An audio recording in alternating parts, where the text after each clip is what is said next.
Your love is greater, your love is stronger. Your love awakens, awakens, awakens me. Your love is greater, your love is stronger. Your love awakens, awakens, awakens me. Your love awakens me.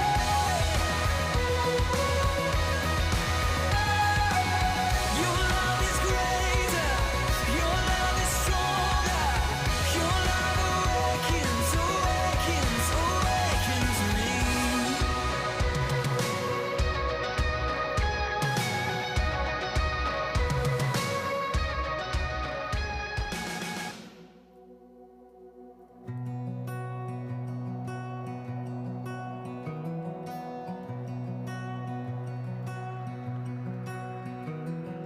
Alone in my sorrow and dead in my sin, lost without hope, no place to begin. Your love made a way to let mercy come in. When death was arrested and my life began, ash was redeemed, only beauty remains. And my orphan heart was given a name. My mourning grew quiet, my feet rose to dance. When death was arrested, my life began. Oh, your grace, so free, washes over me. You have made me new, now life begins with you. It's your endless love pouring down on us. You have made us new, now life begins with you. Released from my chains, I'm a prisoner no more. My shame was a ransom he faithfully bore. He canceled my debt and he called me his friend. When death was arrested and my life began. Oh, your grace, so free, washes over me. You have made me new, now life begins with you. Yes, it does. It's your endless love pouring down on us. You have made us new, now life begins with you.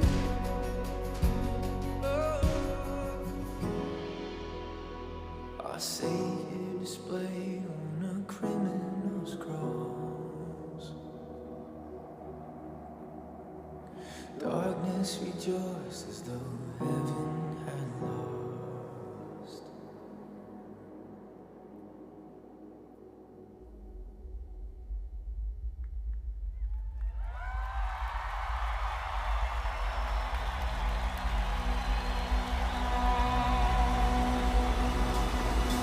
But then Jesus arose with our freedom in hand.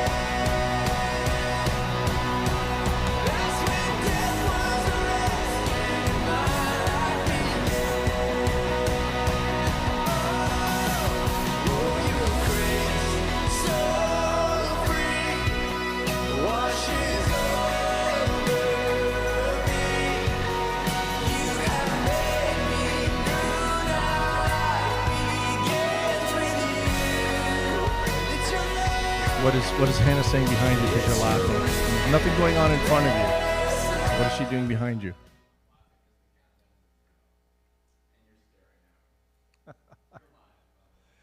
Good evening, everybody. Good to have you with us tonight. And we've got smiles because we were commiserating inside of the room here this evening. It is mental fitness session number 4. And we do especially want to welcome those of you that are with us online. Whether you're following us live or you're following us at a later time, we are so pleased to have you with us. And as usual, if you have some questions at our Q&A time at the end, one of our staff is following the chat line, and if you'd like that voiced, we can make certain that that's heard and repeated, and those questions are answered too, not just any that are in the room. So we are very pleased to have you with us again. I want to thank just publicly all 4 of our speakers. Chris Campo and Joy Preslin and Linda Lord, and of course tonight Jeslyn Davies for being willing to share at our 2nd annual mental fitness time. We were actually just discussing just kind of spontaneously before the start tonight that looking at doing something next year again, but mixing it up, maybe changing things up as it relates to our topics and maybe even the times and days in which that we might do that. So we'll see about that, further conversations, but we certainly are looking to do something again next year. But for tonight, it's mental fitness and parenting, and I can appreciate very much that there are a number of us that are very interested in help in this area. We have a whole variety of families these days. It's not just the old phrase nuclear family of mom and dad with a kid or two, but we have the usual single parent families. We have families now that grandma and grandpa are raising their grandkids and really substituting as parents. And so there's all different kinds of families these days, and we respect and honor all of the different kinds of families that we have and the people that are doing their best to nurture young lives. And so hopefully, prayerfully, that there will be things said this evening that will help you make some steps forward. I know in the 3 sessions that my wife and I have been in, there has been something good from each session that we have enjoyed, that we've written down, that we've talked about at home, that can be a benefit to us. And so we trust that this will continue to be a benefit to you as well. I just want to pray. Father, we just thank you for each one that is here, each one that's following online. We thank you for Jeslyn taking the time to prepare and to be with us tonight. And we just pray, God, that you would bless her in Jesus' name. Amen. Jeslyn, thank you for coming. Jeslyn is a MSW and an RSW, meaning that she has her master's degree in social work. She's a registered social worker, and she's got all kinds of experience, work experience and volunteer experience in and around Windsor, Essex, and we are very pleased to have you with us. Thank you, Jeslyn. Thank you for having me. All right, well, thanks for the intro. I'll talk a little bit shortly about a little bit more about me, just so you get a pretty good picture of where I'm coming from. Melissa, if you are watching, hopefully you're on the mend. I did follow along with the mental wellness series last year and then the mental fitness series this year. Wasn't planning on speaking for it. Didn't picture that. And I was actually looking forward to the parenting segment, but I am happy to be joining as I am a parent and a social worker as well too, as Pastor Brent said. First, I just want to say thanks, Pastor Brent, for opening up this topic from the pulpit. I think it's very important that we're taking care of not only people's spiritual care, but also emotional care in the church as well too. Just because, again, we're body, mind, and spirit, and those really intertwine. And I will talk about in a little bit self-care for all those aspects as well too. My second thank you, along with Pastor Brent, goes to Chris, Joy, and Dr. Lord for joining in. Thanks for coming, sharing your different experiences and your perspectives that came out of that as well too. And because I got to go last, unplanned, but because I'm last, I will tie on little pieces of Chris's talk on stress and anxiety, Joy's talk on how God made us, as well as Dr. Lord's talk about resilience. I believe this is really doable as a parent with all of those topics. For anyone that has kids, you know that in life with children, they can bring some stress and anxiety a little bit extra. And it's so important to know how God made us, really because it's important for us to see our own value so we can teach that to our kids. And I think resilient part is pretty self-explanatory as a parent. You need to be resilient. Because this topic on mental health and parenting is really so broad, I am going to narrow it down a little bit, talk about some therapeutic principles, and of course give you some further resources as well too to look at. As we go, of course, and any questions at the end, really what I'm going to try to do is kind of give you some of my perspective, a good idea of different, again, therapeutic principles, but then kind of show you a direction that can be helpful for you possibly looking forward. And again, as a social worker and a mom, both of these topics are really important to me, both mental health and parenting. And I think this can apply to really a broad range of audience too, not just for those that are parents, but those that are wanting to become parents, are also those on the journey on the way to becoming parents as well too. So starting with a couple of questions, just raise your hand. Any parents or guardians in the room? Anyone have children? Okay, great. I'll leave my hand up for this one too. Second question, are there any perfect parents in the room? Anyone just got it totally figured out? I'm gonna put my hand down now because that's a no for me. Anyone find it super easy at this point? It's just kind of smooth sailing, everything just kind of works itself out? Anybody? Nope. Okay, I'm gonna put my hand, again, down for that one. That's a no, so we can just kind of clear that out of the way. It would be a little bit awkward if there was some yeses, because I'd probably have to either turn the mic over to you or really change the direction of where this talk is going. But again, we can kind of clear that out too. And I feel like this discussion is for a good reminder for me as well too as a parent, because I'm on this parenting journey, and I do want to make sure that I'm healthy both mentally, physically, and emotionally for myself and also for my family. And I do really like being able to help parents along that journey as well too. You never arrive as an expert on perfect parenting. That's really not the goal. The goal is to keep learning and growing. And there's really no one size fits all when it comes to children. So there's no one size fits all when it comes to parenting. And even everyone's journey to become a parent looks different. Some children are like a surprise, and others are a long-awaited blessing as well too.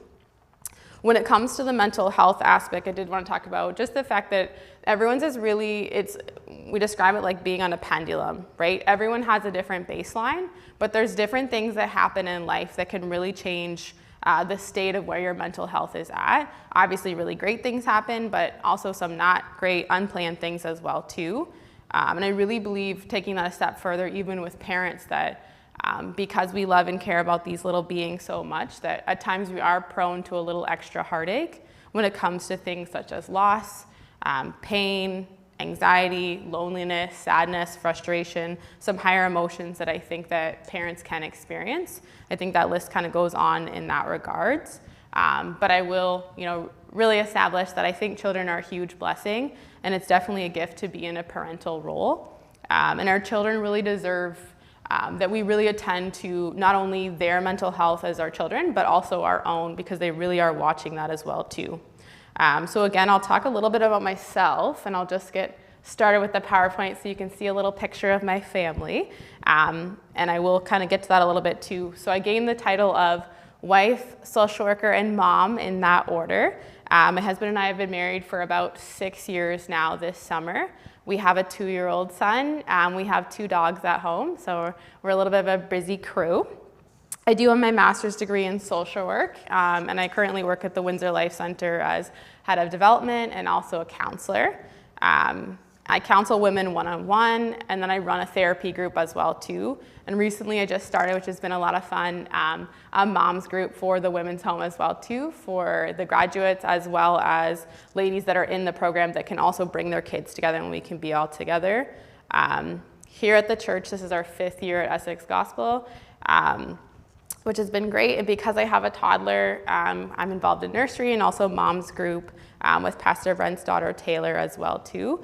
Hope that just kind of gives you the picture that I'm around a lot of parents and kids, a lot. That's a really big part of my life right now.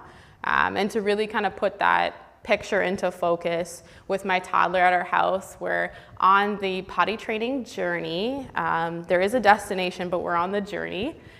We do a lot of ABC flashcards, we do number flashcards, we read picture books, we have a nighttime routine, a lot of laughs, some meltdowns, and a whole lot of dinosaurs at our house as well too. And why I wanted to show this picture, other than the fact that I just like it because it's my family, is something I'm going to refer to first as social media parenting. Just being aware that, you know, what you see is not always exactly the whole picture, right? You're really just seeing a flash in time and being really mindful, but there's no such thing as like a perfect, flawless life.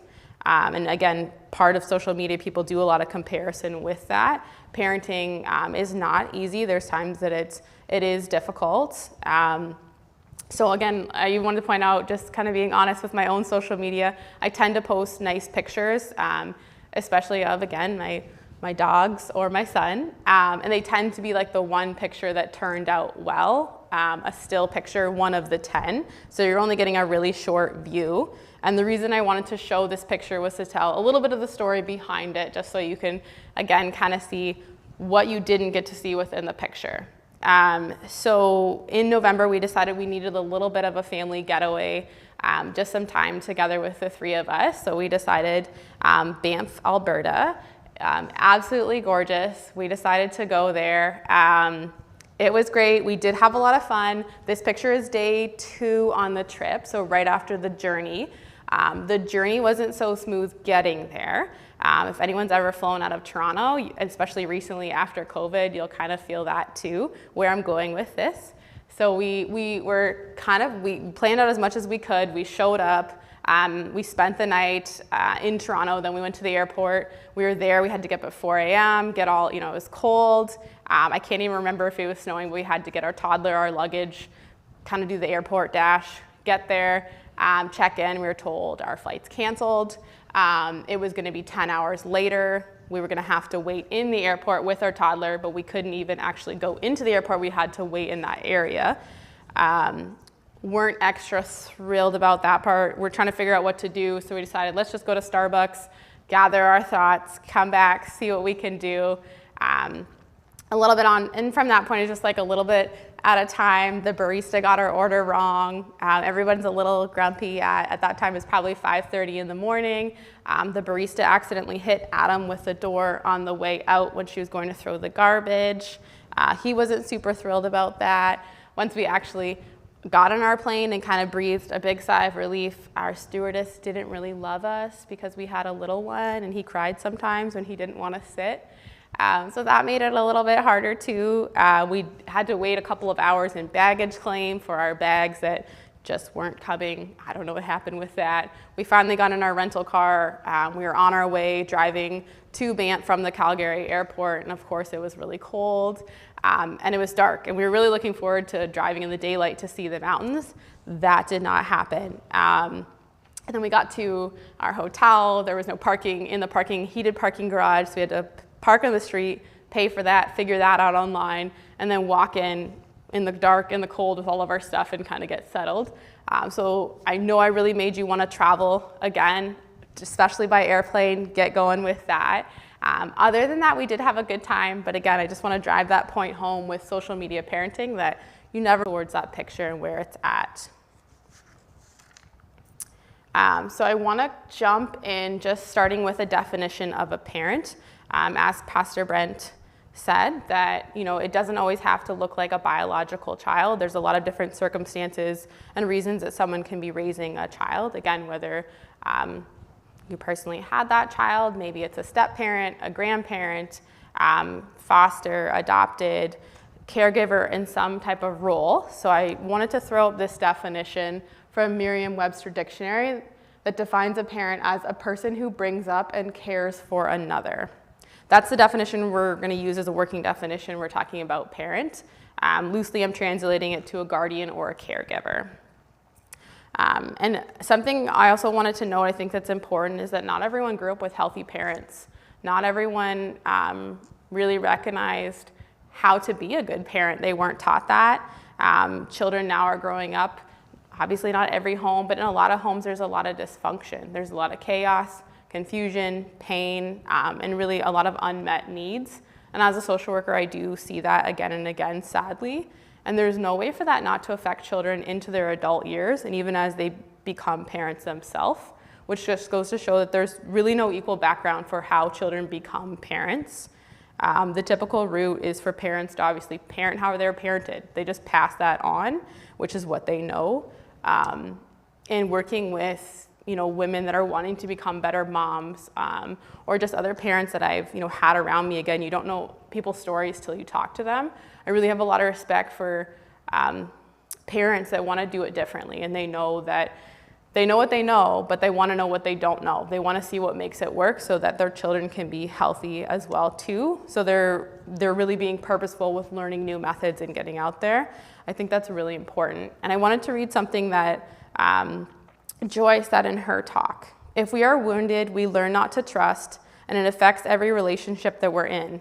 We have to know how to monitor our emotions so our behavior isn't hurting people. So this doesn't mean, obviously, that parenting will be easy and that there won't be any pain.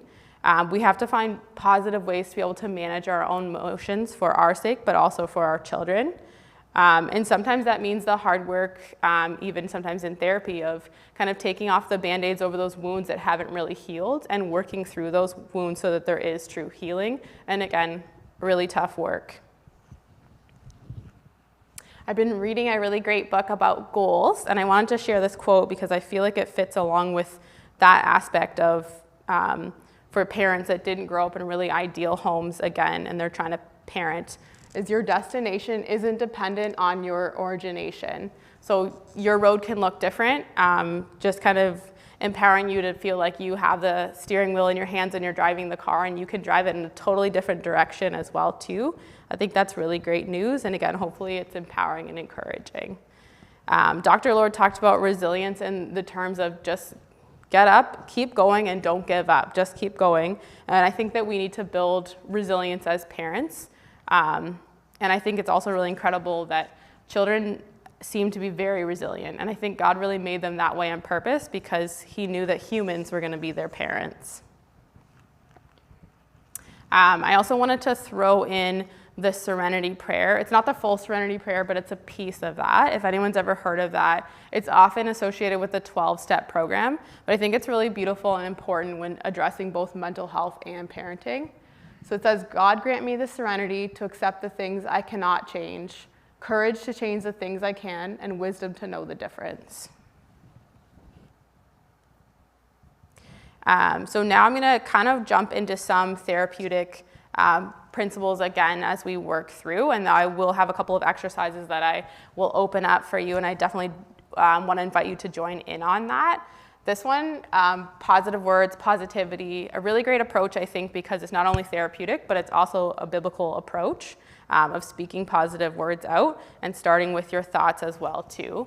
And I think that that's really important, again, as an individual and as a parent, with the words that you say, backing that up to even your thoughts, because your thoughts really affect your emotions and your behaviors. And before you ever said the words, they were in your mind. So starting there. This is a really great quote by William Wordsworth. Your mind is the garden, your thoughts are the seeds. The harvest will bring either flowers or weeds. So this is where my lovely plants over here to the side come in.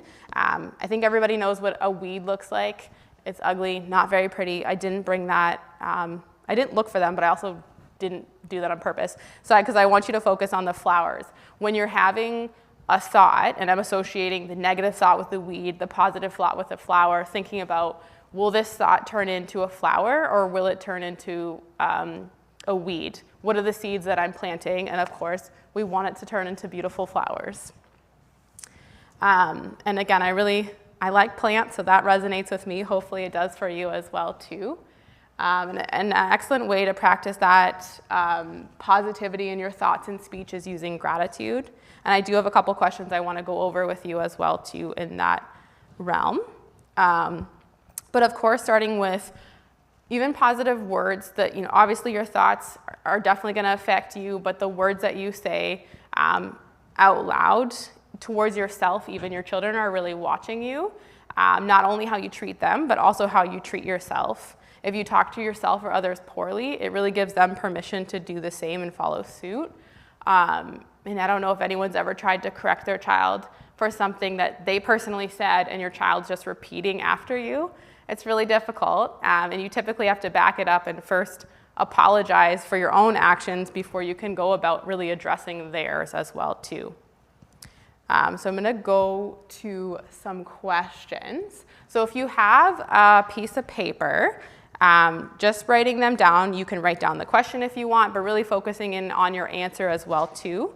This is really an individual process just to stir up that gratitude. There's lots of different questions that you can find for that, but just kind of going through, number one, what is one thing that I learned today? Number two, what is one reason I am grateful for my family today? And number three, what is one thing that made me smile today? So going through and answering, and you can, there's lots of different ways to do this. You can do, something I do with clients is like a rose of the day, one positive thought, one thing that's good, something that you can focus on. And again, questions like this to kind of get you thinking about what's positive, what's good in my life, things that I can focus on rather than focusing on what's not going right, what's negative, what I don't like, which again is obviously going to really affect my mood as well too. And as you're kind of thinking through your answers for each one of those gratitude points, I'm going to read, there's some daily affirmations, gratitude affirmations as well too, and I want to read them both for you and over you as well too, and I hope this resonates. I am loved and worthy. I am in charge of how I feel, and I choose happiness. I am growing, and I am going at my own pace. I am more than my circumstances dictate. I am proof enough of who I am and what I deserve. I am optimistic because today is a new day. I am worthy of investing in myself. I am not made for imitating someone else. I am still learning, so it's okay to make mistakes. I am living a life of purpose and happiness. I am grateful for this day and its opportunities. There's lots of really great positive affirmations like that online. That's just one that I found, and again, I have used it with clients because I really like it. I think it's beautiful. So next slide I'm going to go to, right to the word as well too. These are some really great scriptures about positivity and also based around peace as well too, which I think as parents, we need a little peace in our lives. Philippians 4:6, do not be anxious about anything, but in every situation, by prayer and petition, with thanksgiving, present your requests to God. Matthew 11:28-29, come to me, all you who are weary and burdened, and I will give you rest. Take my yoke upon you and learn from me, for I am gentle and humble in heart, and you will find rest for your souls. John 14:27, peace I leave with you, my peace I give you. I do not give to you as the world gives. Do not let your hearts be troubled, and do not be afraid. Any parents in the room need some peace? Online as well too. Anyone pray for that? I know that I definitely do. Okay, so the next point I wanted to jump into is self-check-ins. It's really nice when people come up to you and say like, hey, how you doing? What are you thinking? How are you feeling? They're checking in with you, but what I want to encourage you to do is do that with yourself. I think it's really important, not only because typically we don't have someone that does that to us for us like throughout the day and every day, but it is really important for us to be in touch with our own emotions of how are we feeling. So how I want you to look at this, and you can again write this on your paper as well as if you're home, you can answer out loud to the TV, or you can just think through your thoughts. But thinking about first, how am I feeling? Why am I feeling this way? And what am I going to do about this? Checking in with yourself throughout the day, asking yourself these questions. So I will kind of do a little example of some things, again, that you may be feeling just to touch in with. How am I feeling? Maybe I'm feeling overwhelmed. Why am I feeling this way? Maybe my child got upset and threw their dinner plate all over the floor. What am I going to do about this? I'm going to take a 2-minute adult timeout to breathe, gain some perspective, and move on. I use the word adult timeout on purpose there. One of my favorite things that I work with clients on of even if you have really little children where you can't actually, leave your house and go for a walk and leave your children unattended. Some parents don't even get to really shut their bathroom door because their children are little and they have to always have their eyes on them. But just taking even 30 seconds just to close your eyes, take a breath, gain some perspective of really what those emotions are and what it's bringing out for you. Because typically, again, it's not just the dinner plate kind of is a symbol sometimes of what's behind that. There may have been 5 other things kind of piled up if we're trying to rush along or do different things as well too. So again, just kind of taking that time and asking yourself those questions too. And again, it can really help you get in touch with those emotions, think through your thoughts using some mindfulness, and think about like, what's my course of action gonna be, rather than act impulsively and just do the first thing that pops into our head, which for most of us, that first impulsive thought probably isn't a good one. So taking some time to think through that as well too. The next one I wanna go through with you is goal setting. Really important for yourself as an individual first, even before we get to the parenting aspect as well too. It doesn't have to look like a New Year's resolution. It can, of like, what do I want this year to look like for me and for my family? What do I want the day, the week, the month? What am I trying to accomplish as well? Keeping that before me and being specific so that I can track my progress as well too. And when it comes to your children, thinking about what do you want to learn as a parent, and like, what do you want your children to learn as well too? And then a quote I added says, "Success doesn't come from what you do occasionally, it comes from what you do consistently," by Marie Forleo. And the biblical version of that, Deuteronomy 6, verse 6-7, "And these words which I command you today shall be in your heart. You shall teach them diligently to your children, and shall talk of them when you sit in your house, when you walk by the way, when you lie down, and when you rise up." I think a key thing that kind of jumps out for both of those is consistency. And it really, if you've ever potty trained a child, you'll get that consistency concept of like, you got to keep doing it over and over and over again too. This is a really fun part for me. I love doing this one-on-one with clients, also in a group setting. Going back to, because we're a whole being, body, mind, and spirit, all of these aspects are really important for our self-care. Our physical self-care, our psychological and emotional, our social self-care, our spiritual self-care, as well as our professional self-care. So I work through this assessment with clients. I'm not going to use the full version because it's pretty long, but it is on a website called therapistaid.com that you can look up and you can print it out and just kind of go through yourself as well too. I think that's really great as well, and you can even do this every so often, maybe even yearly, just to kind of see where am I at now. But I'm going to walk you through a short version of it so you can just kind of see how am I doing in each area. Hopefully those questions pull that out for you and helping you assess maybe what are some goals of things that I want to do a little bit better. So I'll give you an example for the first one for physical self-care.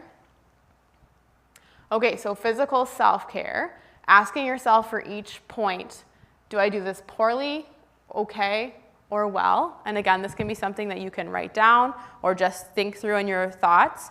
It's important that if, again, whether you're here sitting beside someone or home, that this is a self-assessment, so you only answer it for yourself and not for that other person. Do I do this poorly, okay, or well? Starting with eating healthy foods, exercise, get enough sleep, take care of personal hygiene, go to preventative medical appointments. And obviously, even as a parent, there's different seasons, right? I'm sure most parents with a newborn might circle the get enough sleep part and say, well, I'm trying, but the baby's not letting me. But again, different seasons of your life that it's really important to take care of yourself. And you can do it for stretches, but you can't go on and do it for forever. And it's important to take care of your physical self-care.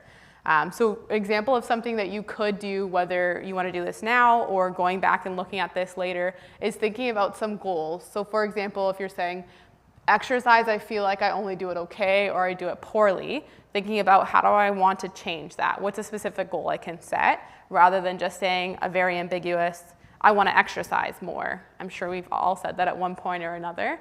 Thinking long term, along the lines of, okay, I want to exercise 3 times a week for 20 minutes. I'm going to get up between 8 and 9 a.m. and I'm going to go for a walk somewhere in that time period. Being very specific, so when you go back, you can really track through those goals as well too. Psychological and emotional self-care. Again, do I do this poorly, okay, or well? Take time off work and other obligations. Participate in hobbies. Express my feelings in a healthy way. Do something comforting. Recognize my own strengths and achievements. And I'll give you a little bit of time just to look through and assess again for yourself how you feel like you're doing for each one of those points.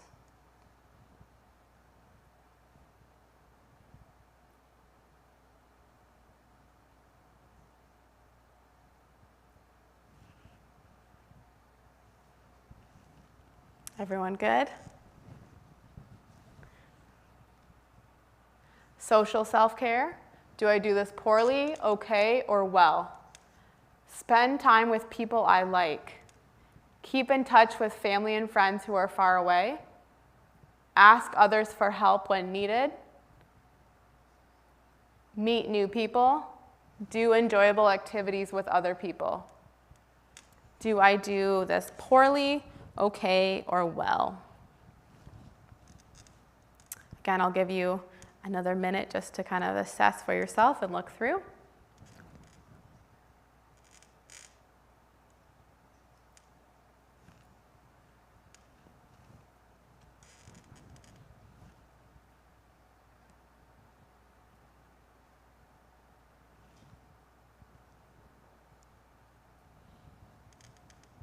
Are we good?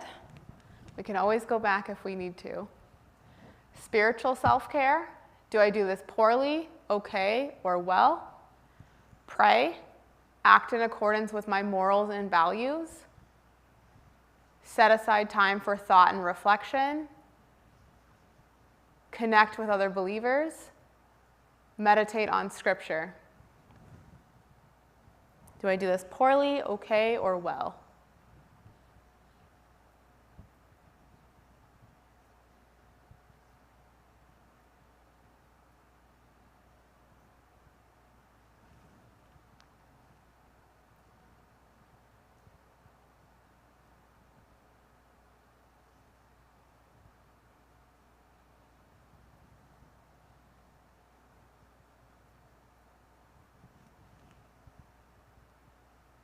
Professional self-care.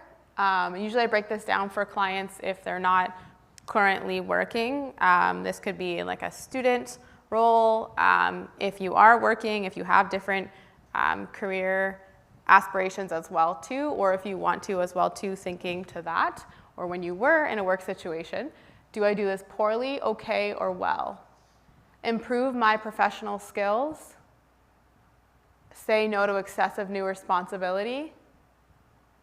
Take time to talk and build relationships with coworkers. Maintain balance between my professional and personal life. Take breaks during work.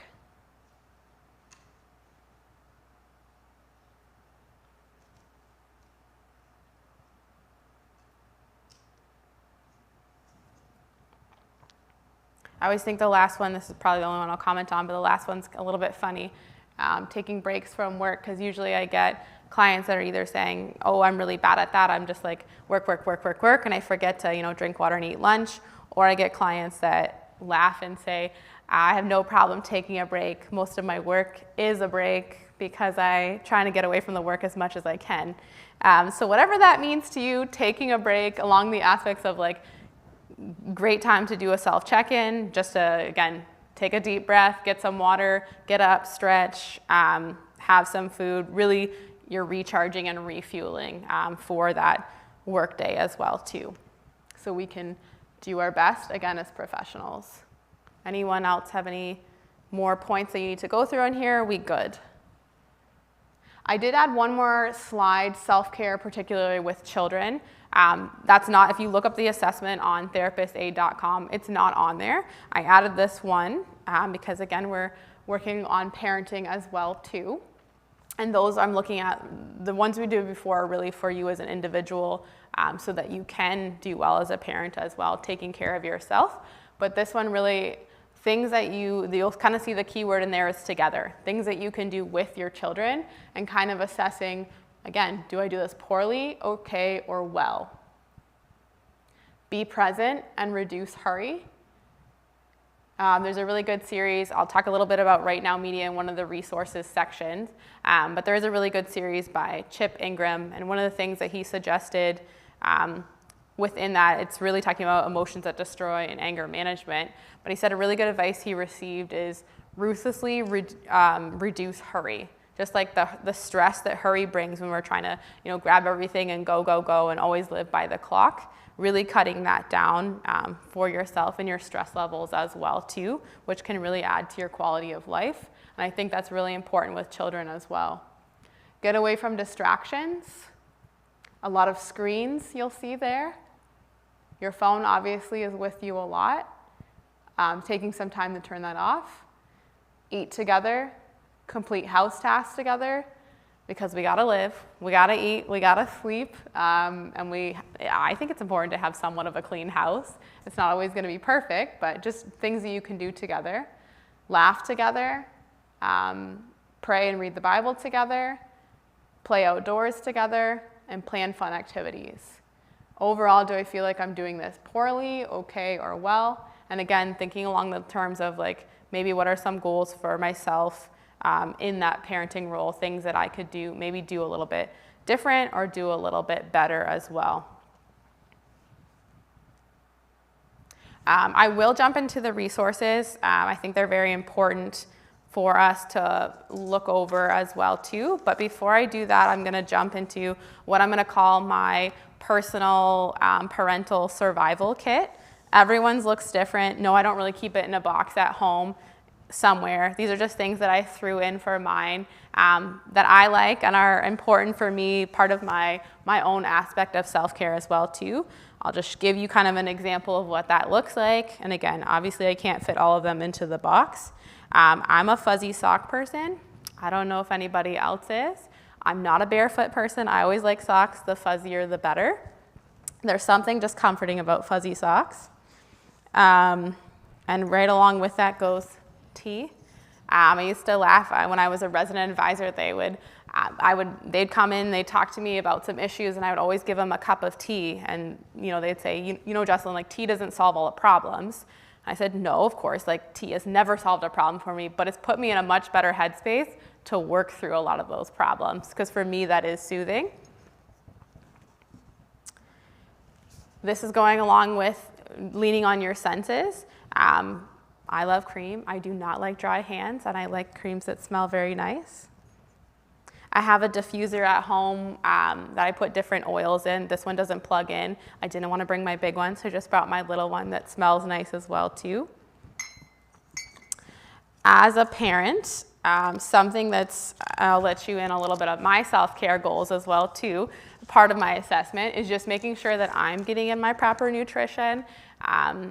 My child is an eater, so he likes to eat a lot, and I have to make sure that I'm eating as well too and taking care of myself. Sometimes that means things on the go, granola bars. I recently discovered smoothies that come in these little containers. I call it breakfast in your pocket, and that's been a big game changer for me as well too. Again, different things, and I said, you know what, I want to make sure that I'm taking care of my body physically as well too. We talked about goals. I'm a planner person. Because I really keep track I'll just say it, I keep track for Adam as well too, and myself and my son of, our appointments, different things that we're working on. I really like the aspect of working through and doing kind of a little bit of what I said of having, some daily goals as well as weekly, monthly, yearly. I'm the one that kind of keeps track of it, and for me that's really important for my own mental health and general anxiety as a parent as well too, because you feel like there's floating things all the time of if you just keep them in your thoughts, then you won't forget them. Something I really learned along the way, it's been helpful for me, is write them down. Writing them down will get them out of your head, and then you feel like I can release it because I wrote it somewhere and I can reference back to it as well too. That's been huge for me as an individual and definitely as a parent as well too, because one more little being that I'm taking care of. I didn't bring my stack of books. I am a reader. I love to read, but I'll just use my Kindle as kind of an example for that. So what I like to do, and I've done this for a long time, during university it was a little bit trickier because I had a lot more textbooks and that to read too, but I've definitely rekindled my love of reading post-university when I got a little bit of a break from that.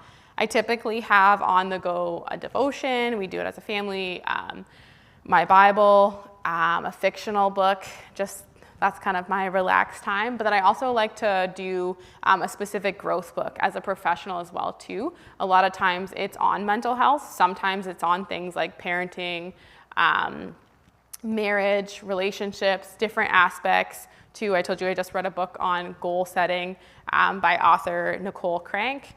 Lots of different ways that I call them my growth books. And again, I've never been one to read one book at a time. They're a stack.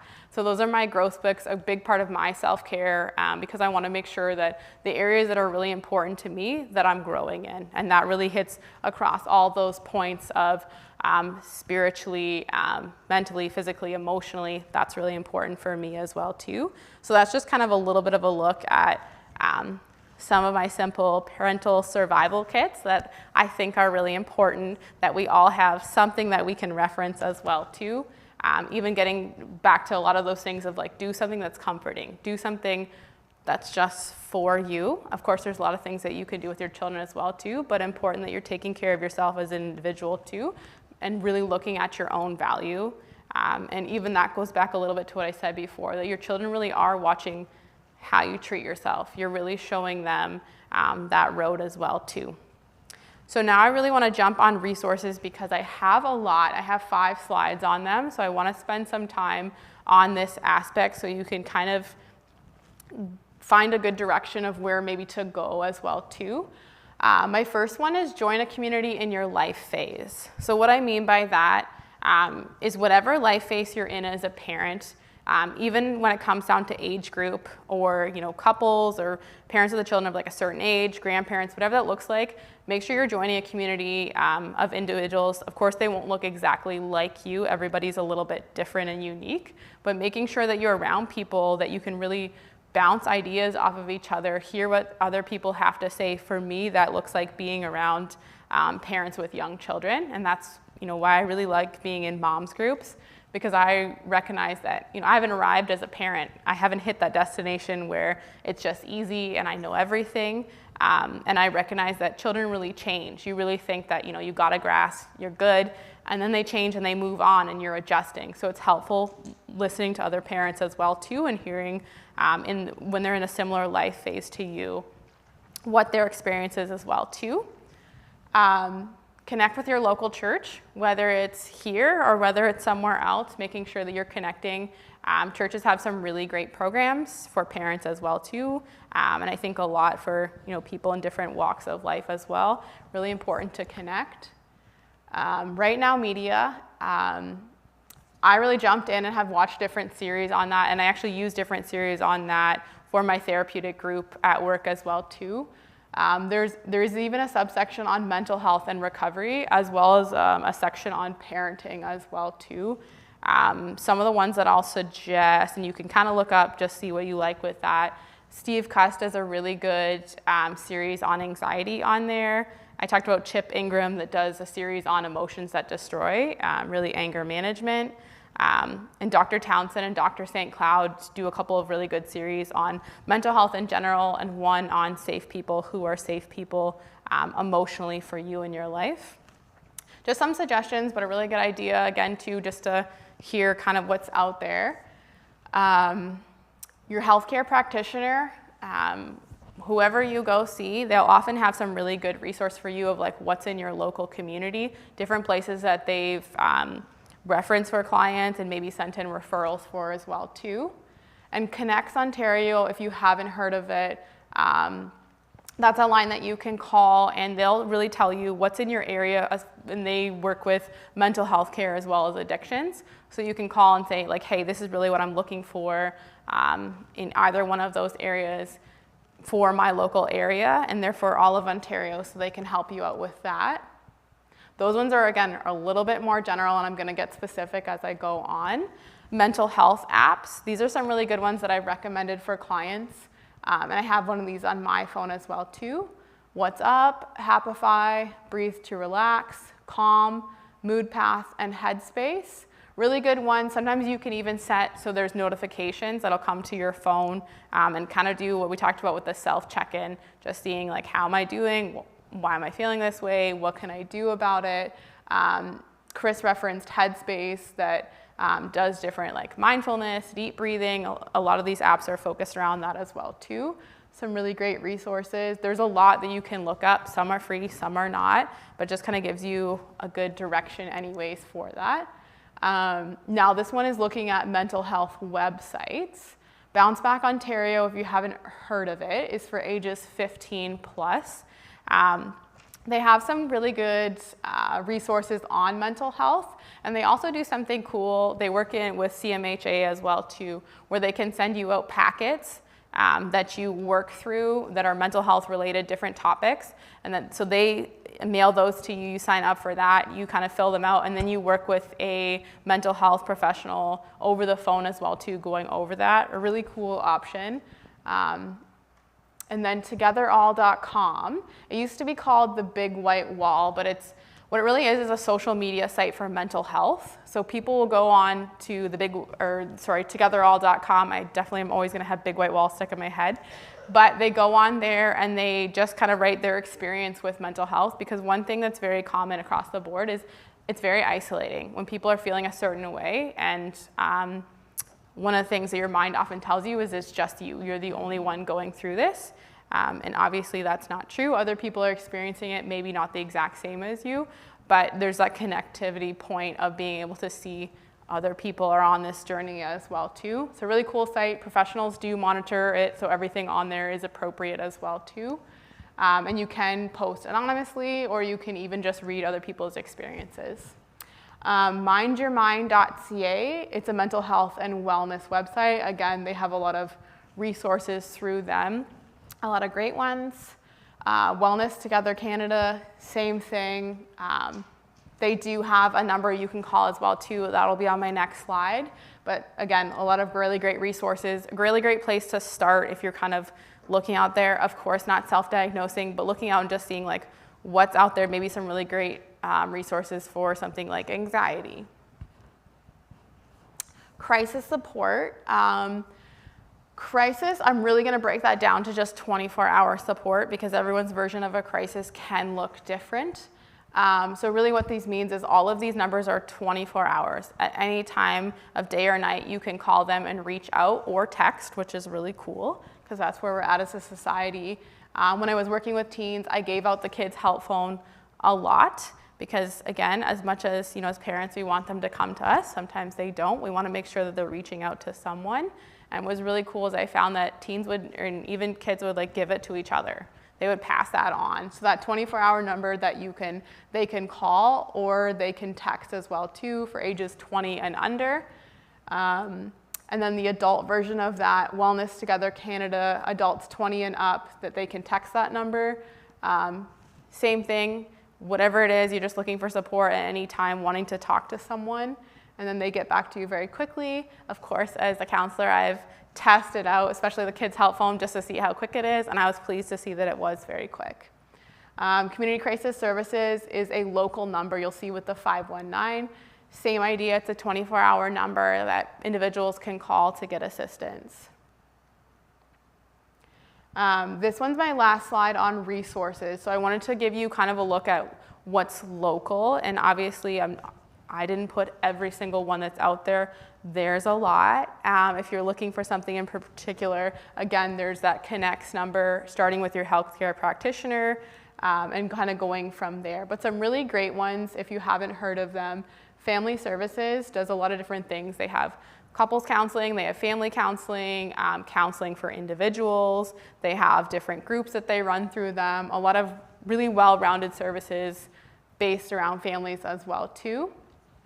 Children's First as well, it's not just for children, it can also be for parents as well too. They have different support, wanting to support that healthy bond between parent and child, and for the child, whether it's mentally, physically, any kind of support in those realms. And again, for parents too, as they're on that journey with their child. Really great services through them. The Windsor Essex Community Health Center, they have 6 sites. This one's cool because they do branch out to from Leamington all the way to Windsor as well. That's the main office number. They call it the sandwich site. So they do offer things like free counseling, which is really awesome.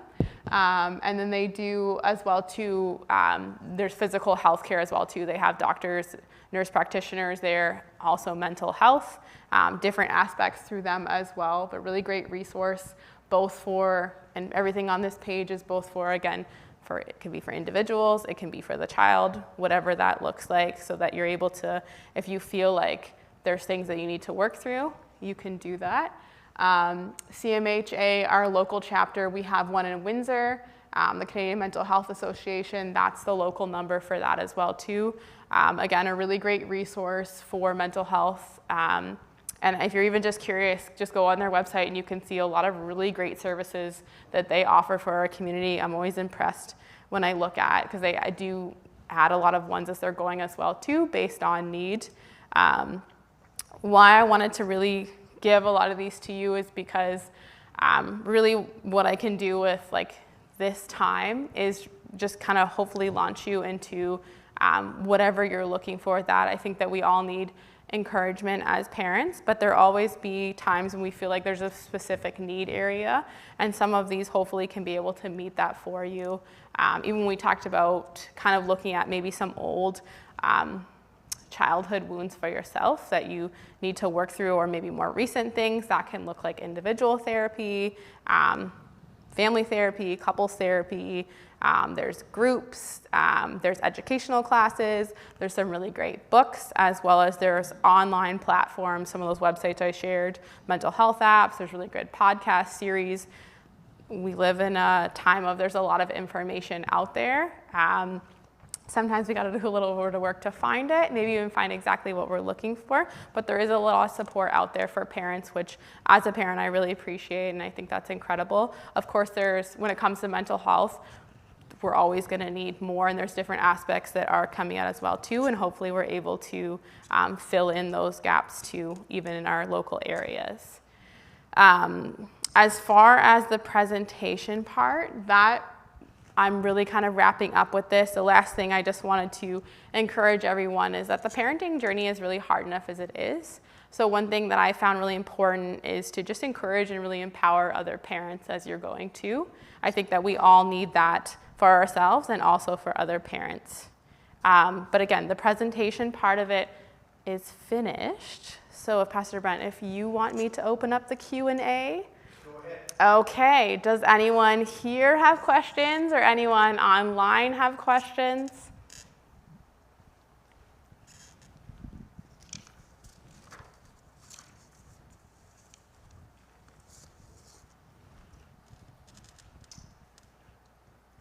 Questions or comments, whether it's online or it's just here in the room. We just want to give you an opportunity just to follow up. As Jeslyn said, right? This is a broad coverage of a lot of things, and so there's lots of resources there for you to follow up on. If after the session you just want to maybe get some more detail from her about some of those places and what exactly they do, by all means, feel free to ask her. I'm sure she would have some time. But anything that you want to ask or comment on?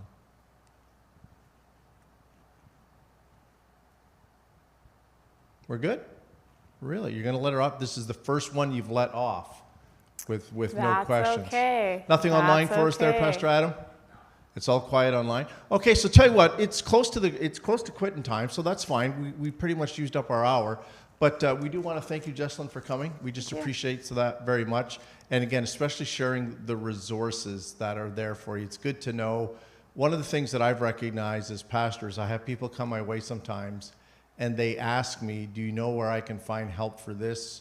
And do you know where I can find help for that? Sometimes it's housing and other kinds of things.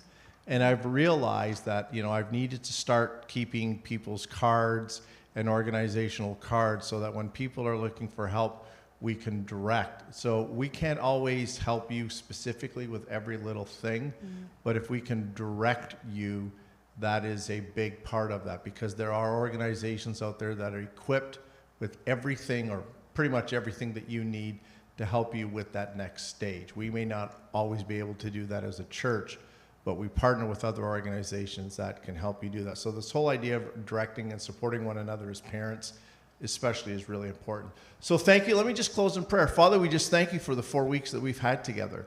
And we thank you, God, that we've been able to talk a little bit about a lot of things.